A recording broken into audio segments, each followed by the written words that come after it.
அஸ்ஸலாமு அலைக்கும் வரஹ்மத்துல்லாஹி வபரகாத்துஹு. சஹர் நேர உணவு அல்லாஹுடைய தூதர் ஸல்லல்லாஹு அலைஹி வஸல்லம் அவர்கள் கூறினார்கள், நீங்கள் சஹர் நேரத்தில் சாப்பிடுங்கள். நிச்சயமாக சஹர் உணவு சாப்பிடுவதிலே அருள் வளம் இருக்கிறது. இந்த செய்தி அனஸ் பின் மாலிக் ரலியல்லாஹு அன்ஹு அவர்கள் மூலமாக அறிவிக்கப்பட்டு ஸஹீஹுல் புகாரியிலே 1923 என்ற எண்ணிலே பதிவு செய்யப்பட்டிருக்கிறது. சஹர் உணவை சாப்பிடுங்கள், அது ஒரு மிடர் தண்ணீரானாலும் சரியே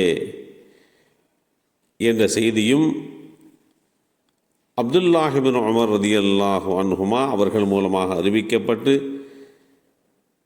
இப்னு ஹிப்பான் என்ற நூலிலே 3, 4, 7, 6 என்ற எண்ணிலே பதிவு செய்யப்பட்டிருக்கிறது. சஹர் நேரத்துக்கு உண்டான சரியான தருணம் எது? அனஸ் பின் மாலிக் ரலியல்லாஹு அன்ஹு அவர்கள் கூறினார்கள், நாங்கள் சஹர் சாப்பிட்டுவிட்டு பின்னர் சுபுஹ் தொழுகைக்காக வேண்டி தயாராவோம் என்று ஸைத் பின் சாபித் ரலியல்லாஹு அன்ஹு அவர்கள் கூறினார்கள்.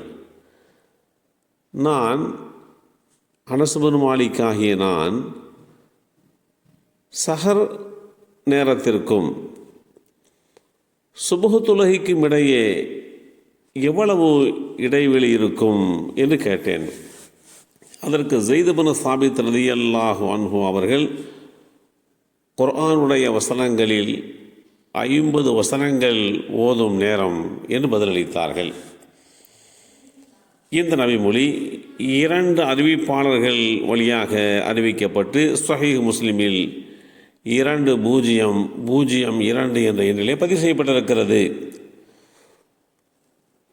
சஹர் நேரம் என்பது சுபுஹ் சாதிக் என்கின்ற நேரத்தில் இருந்து, அதாவது சுபுஹ் தொழுகைக்கான ஆரம்ப நேரத்தில் இருந்து சூரியன் மறைந்ததற்கு பின்பாக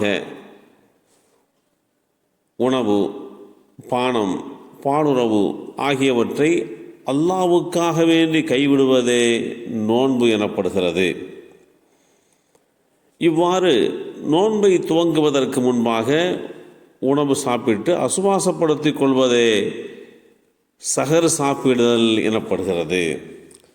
அருள் வளம் என்பது ஒரு பொருள் பல்கி பெருகுவதும் அது குறைந்த அளவில் இருந்தாலும் அதை கொண்டு அனைத்து தேவைகளும் பூர்த்தியாகும்.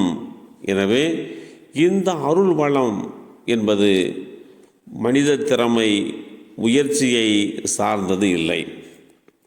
அது அல்லாஹ் அவனால் வழங்கப்படுவதாகும். சஹர் உணவு குறைவாக இருந்தாலும் அதன் மூலம் நிறைவையும் ஆரோக்கியத்தையும் நல்ல எண்ணங்களையும் நற்செயல்கள் புரிவதற்கான உடல் வலிமையையும் அல்லாஹ் கொடுப்பதுதான் அருள் வளம் எனப்படுகிறது. அல்லாஹுடைய அருள் வளத்தை பெறுவதற்காக நாம் சிரமப்பட வேண்டிய தேவையில்லை. சஹர் நேரத்தில் உணவு எடுத்து கொண்டாலோ அல்லது சிறிதளவு தண்ணீர் பருகினால் கூட அது போதுமானதாகும். நமக்கு நிச்சயம் அருள் வளம் கிடைத்துவிடும். வானவர்களுடைய பிரார்த்தனையும் நமக்கு கிடைத்து விடுகிறது. அந்த நேரத்தில் நம்முடைய வீட்டு பிள்ளைகளையும் எழுப்பி சில கவளம் உணவு கொடுத்து அதன் மூலம் அவர்களுக்கும் அருள் வளம் கிடைப்பதற்கு நாம் நம்மை சித்தப்படுத்தி கொள்ள வேண்டும்.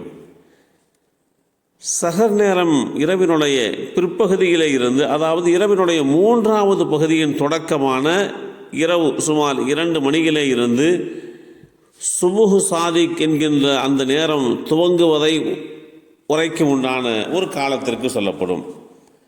இருந்த போதிலும் இறுதி நேரத்தில், அதாவது சுபுஹ் சாதிக் சுபுஹ் தொழுகையினுடைய பாங்குக்கு முன்னால் எழுந்து அந்த சஹர் உணவை உண்ணுவதே அல்லாஹுடைய தூதர் காட்டித்தந்த வழிமுறையாகும். உற்சாகத்துடன் நோன்பை மேற்கொள்வதற்கும் சிரமத்தை குறைப்பதற்கும் இந்த சஹர் உணவு மிகப்பெரிய உதவியாக அமையும். சஹர் நேரத்தில் முற்பகுதியிலே உண்டுவிட்டால் சுபுஹ் தொழுகையினுடைய அந்த எழும்புதல் என்பது சாத்திய குறைவானதாக ஆகிவிடும். இவைகளையெல்லாம் அடிப்படையாக வைத்துத்தான் சுபுஹனுடைய ஆரம்ப நேரத்திற்கு முன்பாகவே நீங்கள் சஹர் உணவை சாப்பிட்டு கொள்ளுங்கள். சுபுஹுடைய நேரம் வந்துவிட்டது என்று சொன்னால் அதற்கு பின்பாக நீங்கள் சாப்பிட்டால் அன்றைக்கு நோன்பாக கணக்கில் கொள்ளப்பட மாட்டாது என்பதையும் புரிந்து கொள்ள வேண்டும். எல்லாம் வல்ல அல்லாஹு தஆலா சஹர் நேரத்தை அறிந்து கொண்டு அதனுடைய அருள் வளத்தை பெறுவதற்குண்டான வாய்ப்பை நமக்கும் நம் சந்ததிகளுக்கும் வழங்கி அருள் புரிவானாக. அஸ்ஸலாமு அலைக்கும்